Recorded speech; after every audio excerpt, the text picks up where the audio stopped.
Hello everyone. Today we have with us a very renowned educationist. She started her journey from higher academics, then she shifted to school education. Right now she is heading the GEMS education as a director education. Welcome to Myedubag, ma'am. Hello. Ma'am, how did all this started? Because you started from higher academics and Mm. now you are into school education. So what is the journey? How this journey started? See, yes, I never thought I'll get into schools. I always loved to teach as a kid also. Um, and after university, it just seemed the right thing to do your PhD, and I was good at that subject. All the faculty recommended, and that's how I got into the university's teaching. And then later I moved also to, earlier I was teaching literature, then women's studies programs. Later I moved to the masters in business administration, mass communication, and so on. I would realize that these children have reached this stage of their lives, and they would come back to you saying, "Yeah, I understood, but I don't know how to write this. Right. How do I write this down?"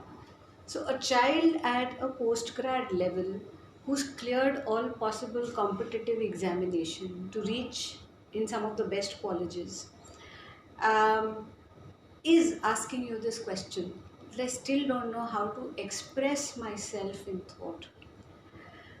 I felt there was a big gap somewhere. They would say, okay, if you give me notes, I'll learn it. I'll learn it by rote and I'll just put it down on paper. You ask me the same question. And I felt, what will you do when you get into a job after this? Children were getting educated, they were getting their degrees, but they were certainly not ready for the job market.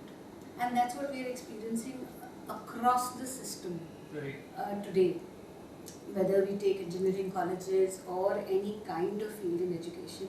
Um, there are many people with the degrees, but there is an unemployability quotient around. There are certain skills that are necessary to be developed, and that has to be at a much earlier stage, which is pretty much in the school times. Right. I had my child uh, just a bit after that, and I was looking as a parent for a school.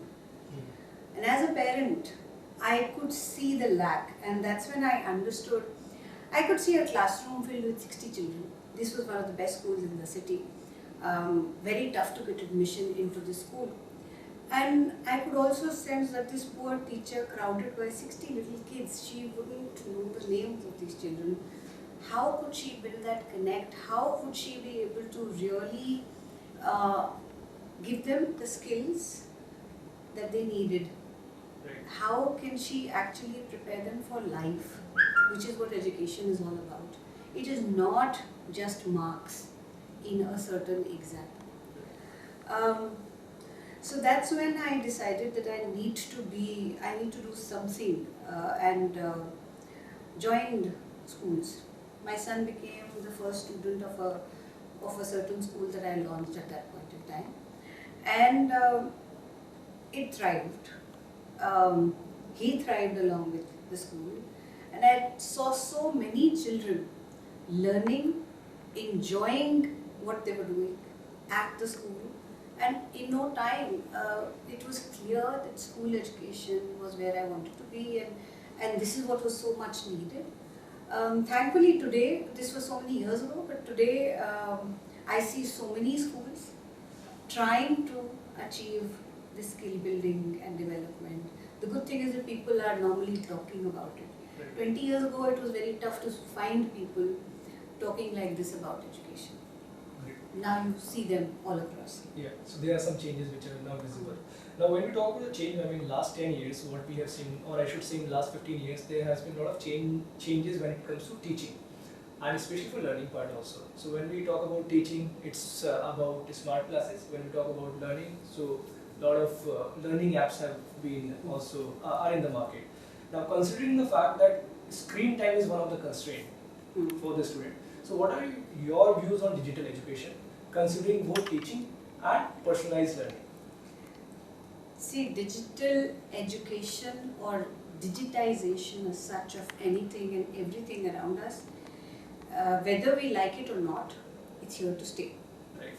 It's the world is changing, the speed is much faster, and anything that can be converted into an algorithm will not be a job for humans any longer.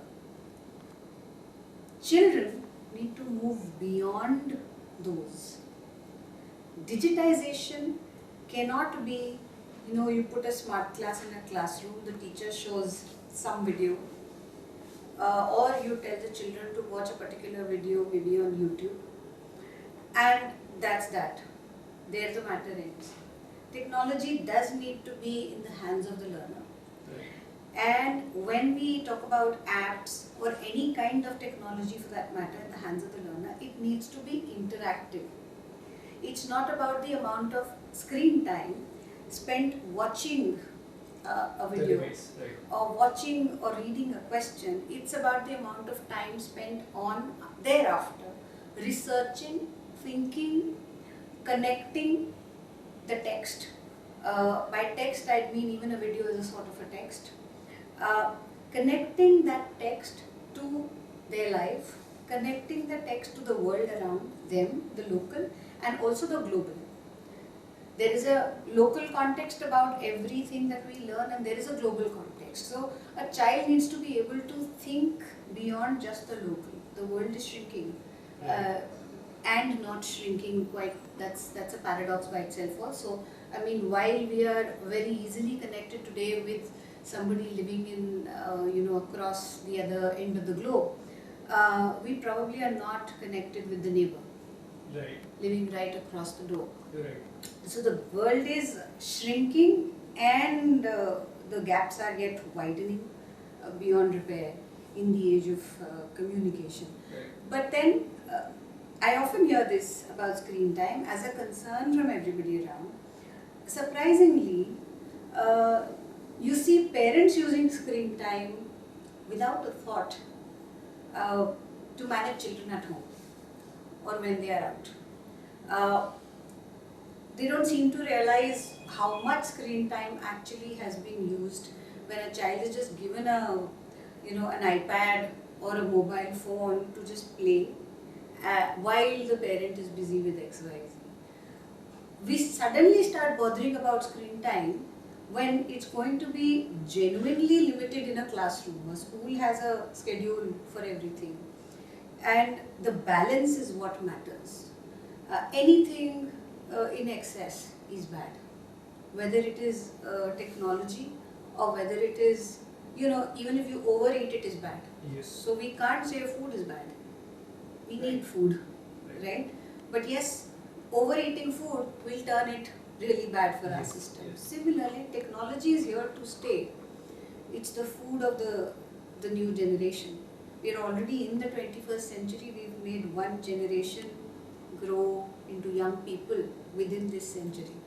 It's already 19 years into this century, and this generation sees technology as they're born with it. To them it is as simple as much a part of their life as air is for us. Yes.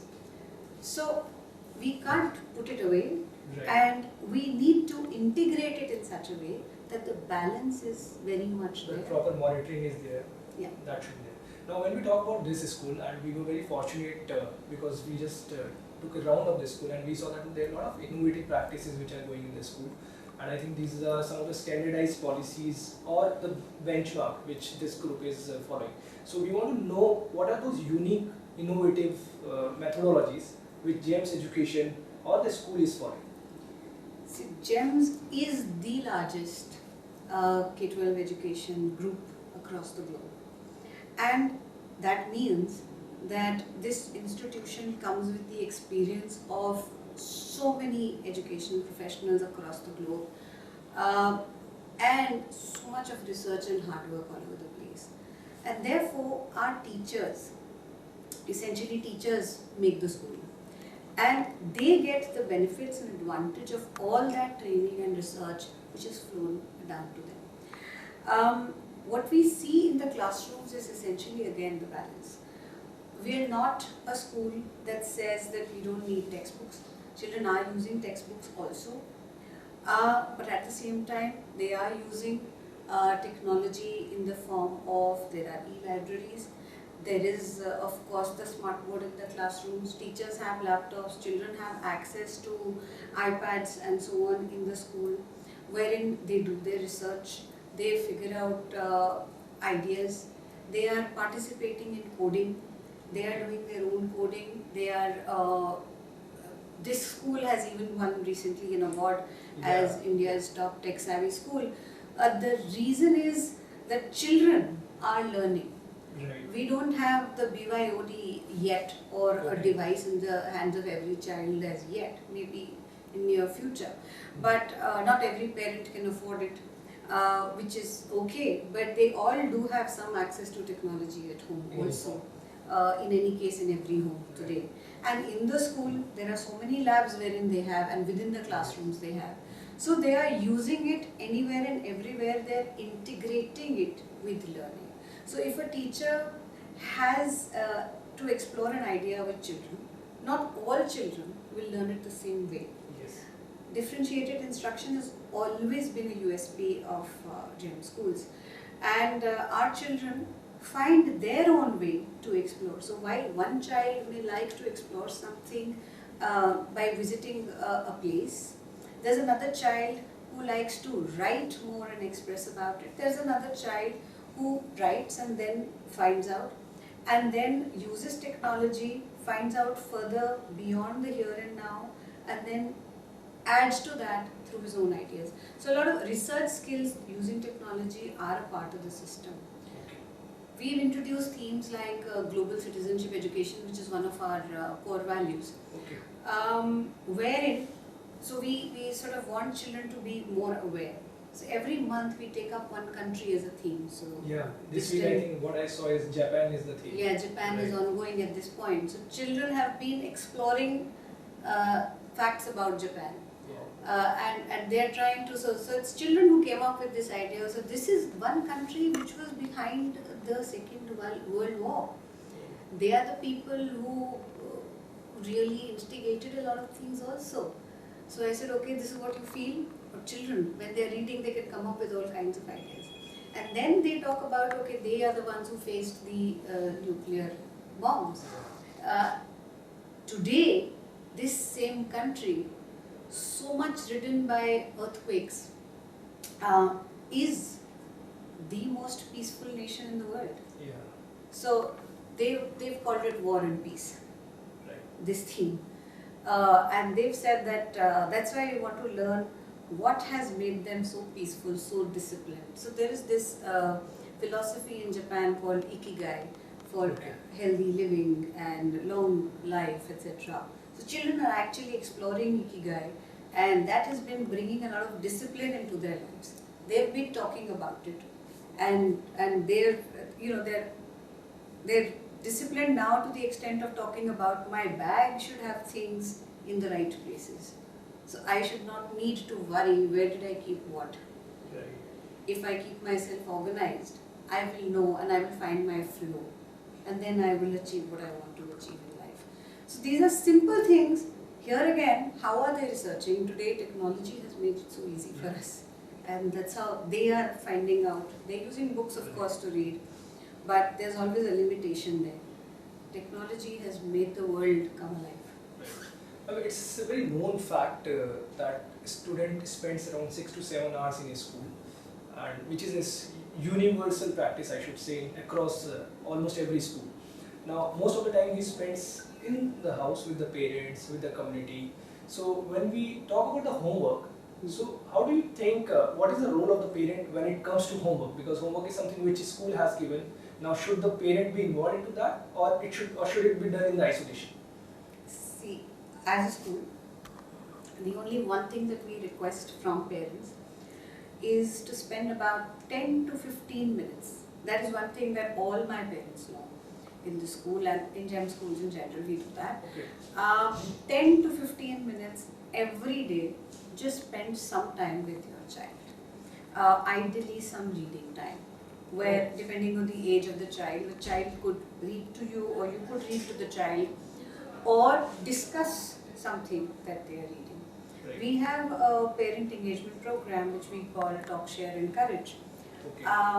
It's very simple. Just 3 things that we can do as parents. You can talk to your child, talk about learning. What are they doing? What's happening? What's going on? So talk about learning. And we try to give parents some talking points through our daily diaries and almanacs and things like that.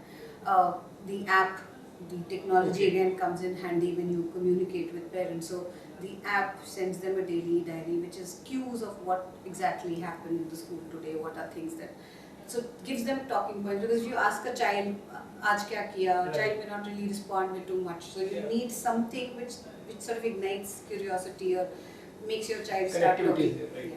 So they get talking points. Then there is share. There is a lot that the parent is experiencing in their life, in their profession, and that needs to be discussed with the child.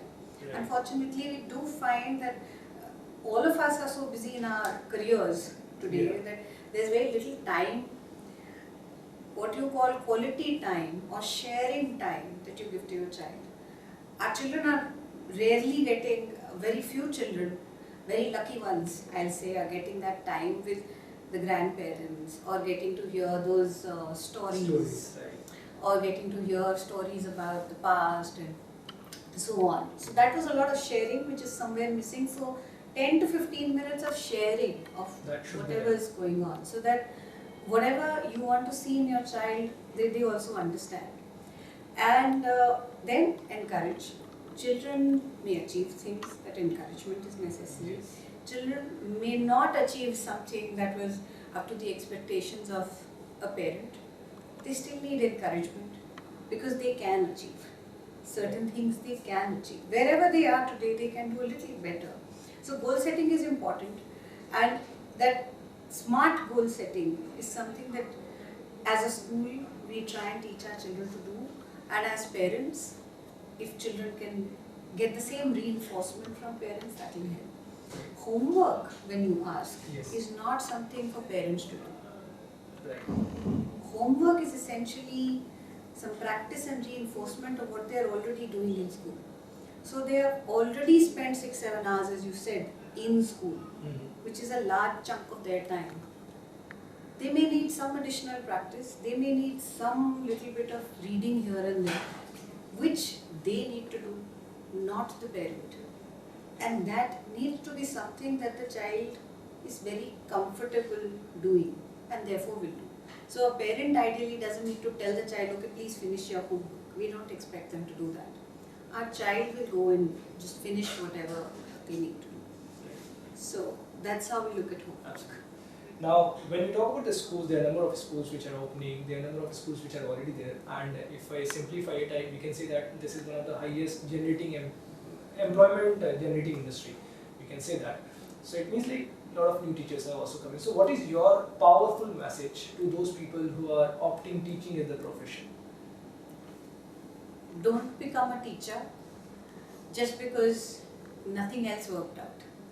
Right. This is the toughest profession to be into.